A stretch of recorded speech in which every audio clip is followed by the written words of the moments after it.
and showing. Oh my god! So this is part Oh two too. This is part two. Look, now it says we have 5 people watching. What the heck? man, Um, we were out that long, and the 5 people I don't stayed. know, dude. I have no clue. Let's see, because no one had really been chatting in the chat. That's why. But I noticed, hey, my phone turned off because I was watching it on one of my phones. But let's see. Gee. Ouch. We went for 51 minutes without it, and that said stream 22 minutes ago. So we were 22 minutes. Oh my god! For 22 minutes, you and I were gabbing on, not even realizing we weren't live anymore. Oh my god! All See, right, guys. it's the curse of AJ, right? I know Oh the my god. bipolarism is real over here. So, guys, we apologize. Well, I turned on live again, so it's live. I Again. know we're live now, but I'm just thinking about it like we were in full mode going and sharing all these thoughts we had, and nobody heard it. I know. I should have recorded it. I should have been recording. Record. Oh, I have to upgrade. Never mind. Oh, but I mean, you know what? Like, okay, we were offline for 22 minutes. Yeah. What did you guys miss? One thing that I did make mention of, I guess this was, we'll call it was in the dark match. Natalia and her persona in other promotions, I feel like that, WWE needs to bring that Natalia to Raw, to SmackDown. It's, we talked about, and I didn't get to mention it when we were talking about it in the dark match, but how you mentioned that it, like she didn't win the women's AAA title, but just imagine if she won it though. It would be far better than when Jeff Jarrett in TNA had the, that one title from Mexico, and then he was trying to like, oh my god, that was so corny as hell. I think anything with Jeff Jarrett is corny at this point, now, honestly. But for those who missed out, you guys didn't miss out. We messed up. Well, Anyway, not us specifically, but I didn't realize restream. Restream or something happened. Tito got kicked out, and my live stream ended. So I don't know if it was necessarily my connection or whatever, but Restream just stopped streaming the live stream. So I don't know exactly what happened. I didn't get any notifications from on the thing saying, "Hey, the stream stopped" or anything like that. And yeah, it was so crazy into it that I wasn't paying attention, honestly. I mean, but we can just just chat it up right now. I think one of the things we wanted to show you guys without realizing the stream was over was put up a clip from TikTok that had AJ Lee, and she was at Comic-Con. The question was asked to her if she misses the physicality and the fan reactions. Now that she's not, she hasn't been in WWE for a long time, she gave an answer. Mm-hmm. And my thing was that I was saying before we realized we weren't live, was that Paul Levesque, he knows he's in tune with he's in tune with the fans, he's in tune with the show. He knows the product pretty good. The same way that they brought the shock factor of Brock Lesnar's return at SummerSlam, I feel like that's what he wants to do with AJ. So the answer that she gave, while some people would be like, okay, she didn't say no, but she didn't say yes. Well, she can't show any type of excitement if a contract was extended to her, because that, like, fans today pick up on such the smallest details. Yeah. It's like you really have to hold your emotions back to not even give them 1 ounce of a clue that you are making a return if you are. Yep. I mean, she said that when she was when she was doing heels, she was scared to do it, obviously, because when did it cut off when you were doing the whole accolade thing, or did we get that on the first part? I'm not 100% sure. I could check to see where it ended off really quick. Let me see. Hold on. I mean, for the most part, though, like, we were still discussing her accolades. Let's see. Okay, let me find the video really quick. Okay. Hopefully it got all of that in there, because that was one of the things, right? Like, it did mention in there that she had suffered an injury. We got 97 subscribers now, by the way. Yeah, we got one more. Let's go. Let's see. Okay, so 3 more to go. We hit 100. Let me go all the way to the end to see what we were talking about. So yeah, we were still discussing accolades. up until Oh the my very god. end, because it's showing me that it cut off like right there at minute 57. So damn, man, we were chit-chatting a little bit. For quite a good bit of time without it being live. But yeah, so it's like that thing, right? Like when you kind of look at other wrestlers, Shawn Michaels, he had a back injury and he was out of wrestling for a pretty good length of time. I won't say like a long time, but a pretty good length of time, right? Like he had to do roles like being the commissioner, just all those things that he did in the meantime to keep him in the spotlight without him actually having to perform in the ring. So AJ, leaving obviously in support of her husband because at the time he had that lawsuit with WWE. You Yeah, know, from that time until now, that has definitely had to allow her the time her body needed to recover from that injury, and allow her to basically rehab it to where she can go in the ring. And as long as the new talent is smart, they do moves, they protect each other. She should be fine going forward. Don't yeah, no, I think they're definitely a lot safer now than they were 10 years ago, especially when it comes to like, concussion and neck protocols, right? That definitely really wasn't a thing, between like 2005 and maybe 2010. And they really didn't start looking at a lot into that until like, maybe during her like era, but still at the same time, they were still doing a lot of stupid stuff back then also.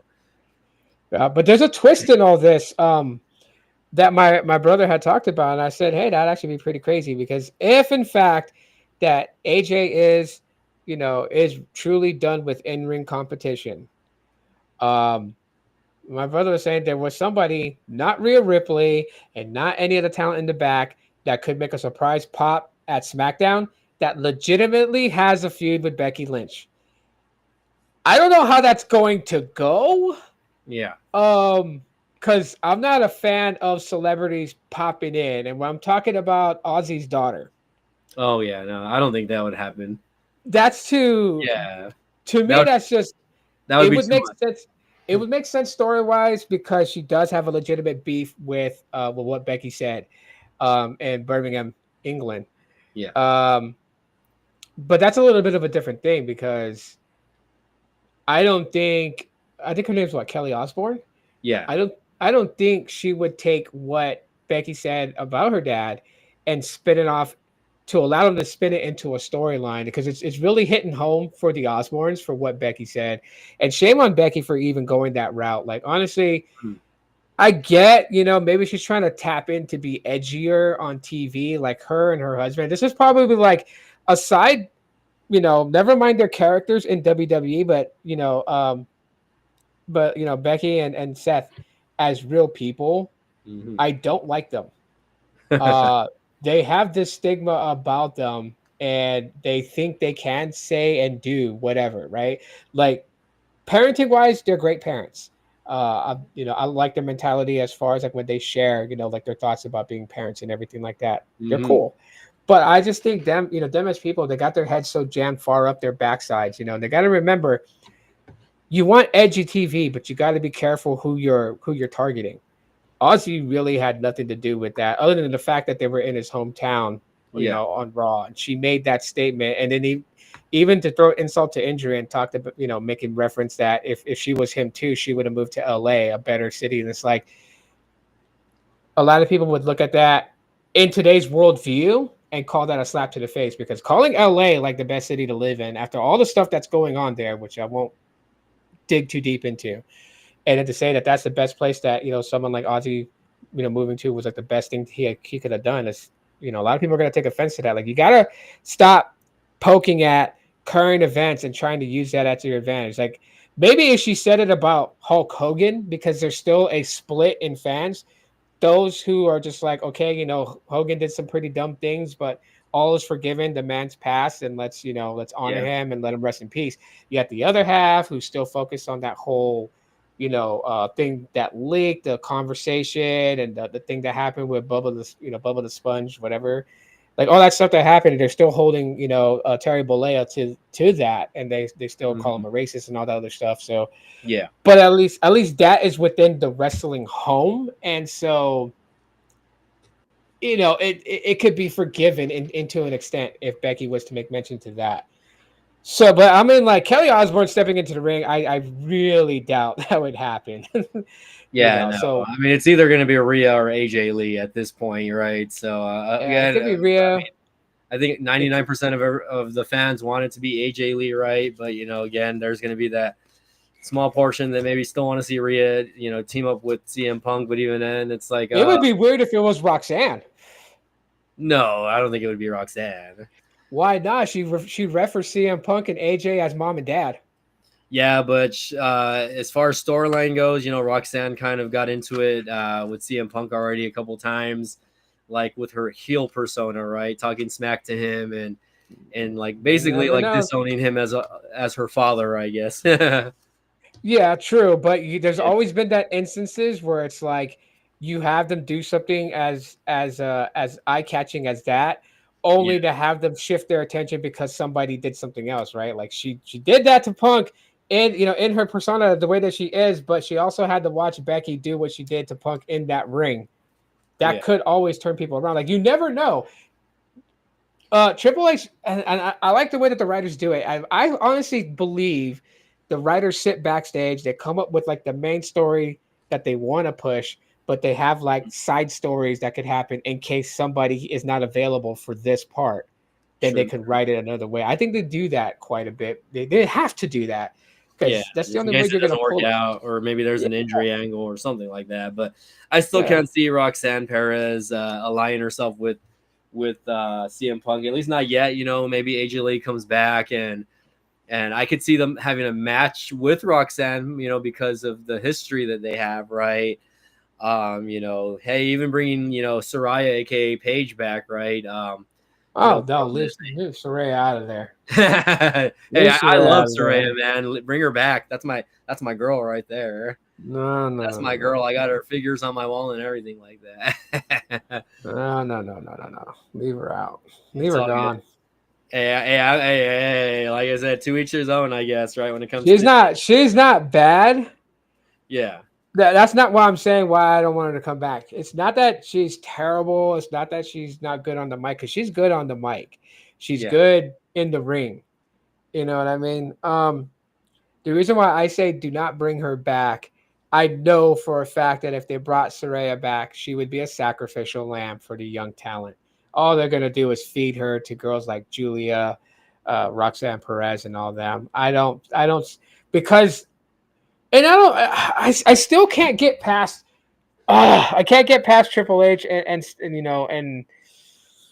oh my God, the whole ordeal, right? Like you remember when they popped out and they said that they couldn't put China in the Hall of Fame because if you Google search China, then all these videos are going to pop up, and it's like, okay, I don't know what it is. Maybe Triple H was mad because his boy Sean Waltman tapped it afterwards that those videos came out.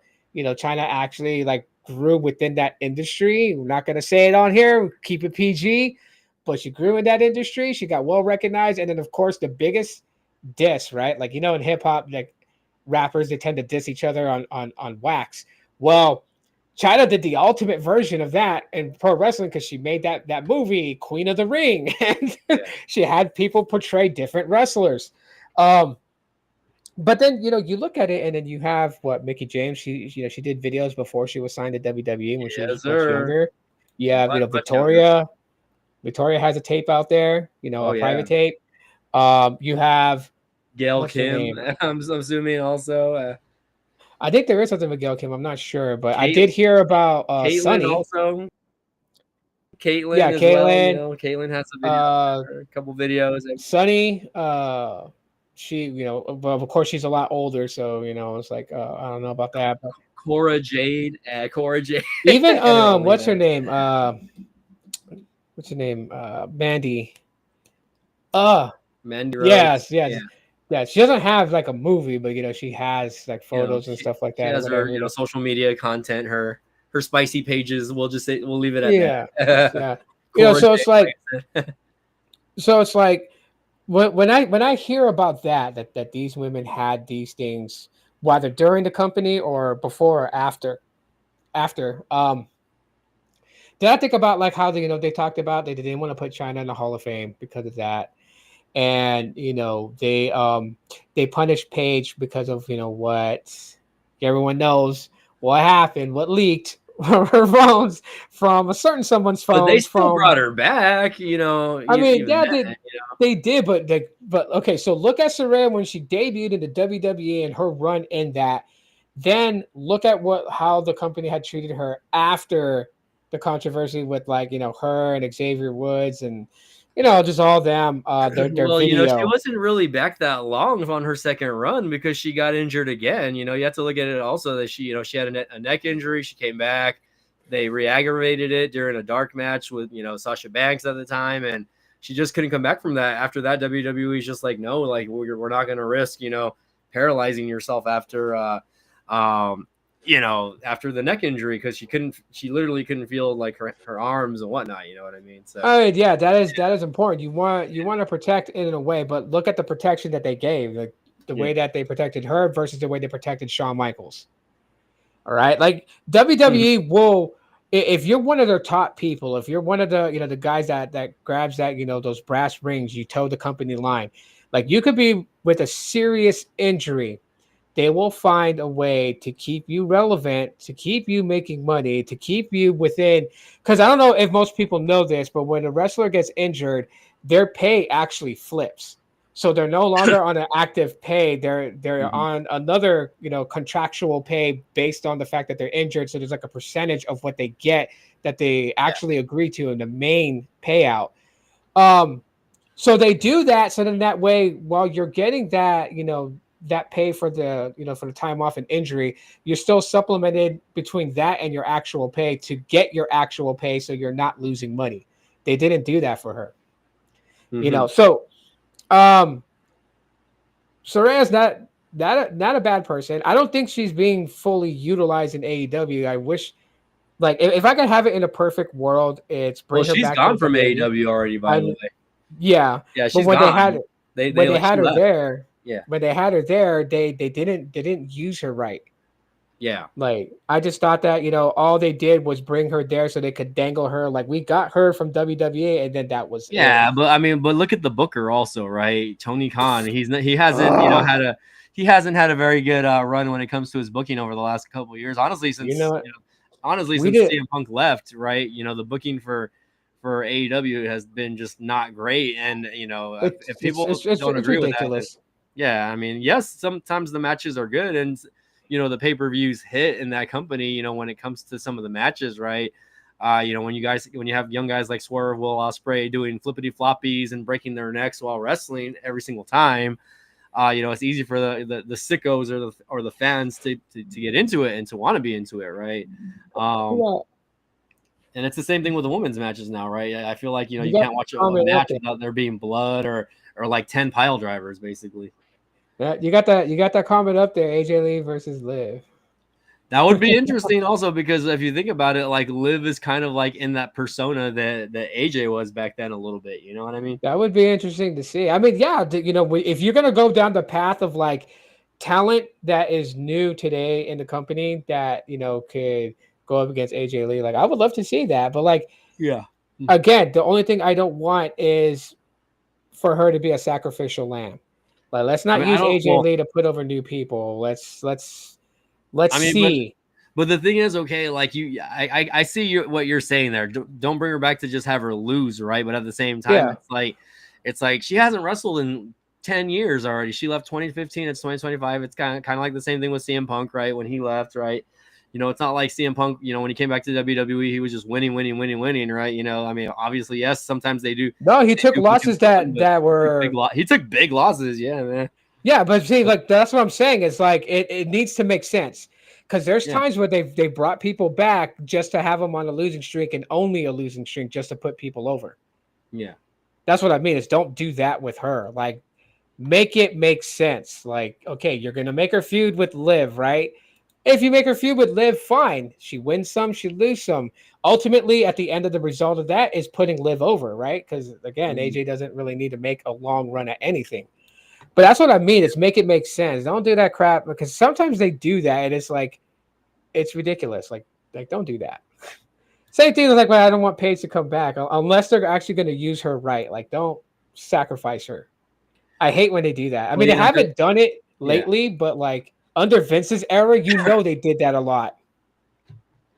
See, Ansar says passing the torch to Liv would be ideal. I mean, in a sense, but she is out with injury still currently, and she was a tag champion prior to her leaving, right? Yeah. So she wasn't even in like the main event picture right now. Obviously, yeah, she's been very over the last couple of years, feuding with the top star, which is Rhea Ripley, right? I don't think anyone can take that away from Rhea Ripley, that what she is and is going to continue to be the top star or the face of the female division, right? There's so many faces now, though, it's ridiculous, right? It's like, hey, you gotta have just one, right? Like your John Who's Cena. In the top spot in your mind? Like right now, just call one person to be in the top spot in the women's division. Who you call the face? It's Rhea, because even though she's not in matches, she's still there every single week. She's still in segments. You know what I mean? Yeah. As far as best wrestler, I probably think that would have to go to like Io Sky, probably, because she's like in the most matches most of the time. But you have to also look like upcomers, like again, your favorite Roxanne Perez over here, right? That my favorite Stephanie Vaquer. Yeah. Oh yeah, mine is Stephanie Vaquer also, but she hasn't been used in a month, man. So it's like that's what I'm getting pissed off with them about. Like, I was thinking they were going to throw her in as a tag team with Rhea because they've had them doing that, where they cross each other and nothing's come of it. That would have made sense, honestly, if they would have. Or a feud. Yeah. Well, I mean, if Vaquer wins at, the next PLE or whatever the heck their match is supposed to happen, I don't even know. I know it was announced that it's going to be Vaquer versus Io Sky for the women's title, the vacant women's title. But it's like, okay, after that happens, it's like, who is Vaquer going to feud with? Obviously, I think the first pick would have to be Rhea Ripley, obviously, right? But I mean, because they have already had like a few backstage, segments with each other already, right? Again, if Io Sky wins, right, are they going to play into Io Sky, becoming heel again? Because I don't know if you've been watching Raw, right? But Asuka, I've been watching. Yeah, Asuka has been more on the heelish side now. When they're trying to help, their friend.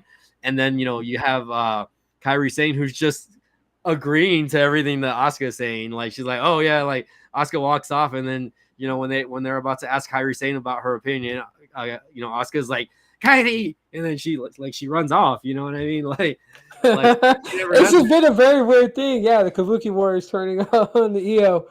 That might be. Hey, that actually might be. It could lead to that. Crazy enough thing as it is, though. Stephanie Vaquer not being used and winning the title, that is something that I would love to see her carry the title and see what she could do with it. But at the same time, too, Io winning the title and then the Kabuki Warriors turning on her, that's another thing. Yeah. Or even Stephanie wins it because the Kabuki Warriors turned on Io. Like, there's so many ways that can go. Yeah, I mean, they're alluding to a lot of things that could or could not happen, man. Which again, like, I think if Io wins, that Asuka is going to be her first opponent, and that they are going to steer into the Stephanie and Rhea tag thing, right? Because again, Stephanie, she's super over. She's probably one of the best female wrestlers there, but they just haven't given her enough face time on television, right? Yes, they kind of burned through her in NXT really quick, and her having that match in AEW with Mercedes really did a good thing for her. What up, Oscar? Oscar's in here. Sneaky Blades in the house. Is that Oscar? What's up, man? Thanks again for joining in. This is technically our second portion of the because we got cut off on the first time. Freaking restream. Yeah, man. So. Well, you know what? Speaking of it, because we're having this match because of the vacated title, like, how do you feel? Yeah. About I don't know. It's to me, it's so weird. I mean, I'm asking you what you feel about it. I'm already telling you how I feel about it. It's so weird because I was loving this angle with Naomi and her heel persona. It was so good. And I don't know, maybe that's what it took because I was like listening to a lot of interviews. I know that it was hard for Naomi to conceive pregnancy. And then the fact that she's pregnant, which is awesome. Congratulations to her. Congratulations to Jimmy. I know this is all news we haven't talked about, by the way, guys. It's just like, it's crazy. I'm like, whoa. Like in any other circumstances, I would have been mad. But the fact that her and Jim are gonna have a baby, yeah, she needs to take the time off. It was just so crazy because the way that that it was announced, she carried her heel persona to the ring, but then broke the news that she's pregnant, and I was like, I didn't know what to think. At first, I thought she was doing some twisted thing in her heel, in her heel persona, but then I see like on the news like that she is pregnant. Jimmy's excited, and I'm like, whoa, wait a minute, like they're really gonna have a baby. So then yeah, she relinquishes the title, but how do you feel about it? Like, I mean, was the excitement there when she announced that she was pregnant? Mm-hmm. Yeah, I mean, the rumors had already been out there, right? That was a possibility. They kind of made it obvious, leading up into that. So I thought, it was, I knew it was going to happen, right? I didn't expect it, to happen the way it did, though. I really enjoyed her promo that led out to her, walking away, and having to vacate the title. That was enjoyable. yeah. But either way, man, like, there's a lot of good things can come for this. And, maybe in a year or so after, Naomi, has her maternity leave after having the baby, obviously, maybe she'll be back quicker than we think. Right. But again, she is up there in age. So I don't know. I really don't know also, man. Who knows? If she comes back, I hope she comes back in her heel persona. I was really starting to like enjoy. Cause I mean, I seen her heel persona in TNA, so to see it in WWE and the way it was going down, like I love the fact that she was, 2 steps ahead of Jade Cargill. She like everyone expected Jade to just come in and bulldoze her way to a championship like how it was in AEW for her, and then in WWE it's not the case. And honestly, I don't see WWE putting a belt on Jade until she flips heel. Yeah. I think that's what it's gonna take. Like now that she's gotten some groundwork, she's worked with Belair, she's gotten some matches under her belt, she's got a great team that works with her to get her up to where WWE is at. Mm-hmm. I think that one of the reasons that they signed her was because of her persona in AEW, like as a heel. And I think that's what they're going to do. They're going to make her go heel in order for her to capture a championship, which I'm excited to see. But I would rather see Naomi in that spot when she comes back. I love that hero persona of hers. Yeah, the thing with Jade Cargill is like right now they ever since she's been in the company they've had her as face, and it just kind of takes away what we have seen with her personality, right? Because I feel like she in some ways she does hold back a little bit, especially on the microphone, right? You know what I mean? But I mean she has the look, not so much the wrestling ability, right? But the sometimes the look is all you need, right? Dress to impress. For her, it's have a physical physique that really stands out more than anybody else in the company, right? As far as the females go, I mean, really, who else looks like Jade Cargill from the women's division, right? Nobody. I mean, she's tall, she's dark, she's jacked. She's like the female version of China, basically, right? So we'll see, man. I don't know, man. It's up in the air, man. We'll see what happens with the women's world title, right? As that moves forward, man. But I don't know. Is there anything else you want to discuss from the AJ Lee side of the spectrum? That's the big news. Everyone, SmackDown is going to be a must-watch this Friday, so don't miss SmackDown. SmackDown's going to be off the chain, but no, I mean, I want to like revisit this conversation after SmackDown. So we gotta wait and see. Does AJ return? Those that are watching right now, comment. Do you guys think AJ is returning at SmackDown? Those that watch the replay, replay crew, and hashtag if just tell us if AJ is returning. You gotta let me know. Yeah, replay on whoever how do you say is here that for the second portion of the stream. This one will definitely not be as long, but the first one was about 50-some minutes. This one's about half an hour or so. Yeah, freaking restream. Do they change the AJ Lee entrance music? No, they can't. Yeah, no. There's no way that they change the AJ Lee entrance music. If they do it, they'll do it maybe months after she's been back. But not. I hope not, man. It's like changing CM Punk's music. It's just like, why the hell do it? You know what I mean? For the love of God, let AJ hit a GTS on Becky. That would be good, yeah. So Jordan Kirby in the house says, "For the love of God." Jordan, I think you're coming in from the TikTok side because I sometimes will live stream the PLEs. I did Clash in Paris recently, or a couple days ago. So, but yeah, that would be hilarious if we saw AJ put Becky and gave her the GTS. That would be amazing, honestly. I'd be like, yes, WWE, thank you for giving the fans what they want finally.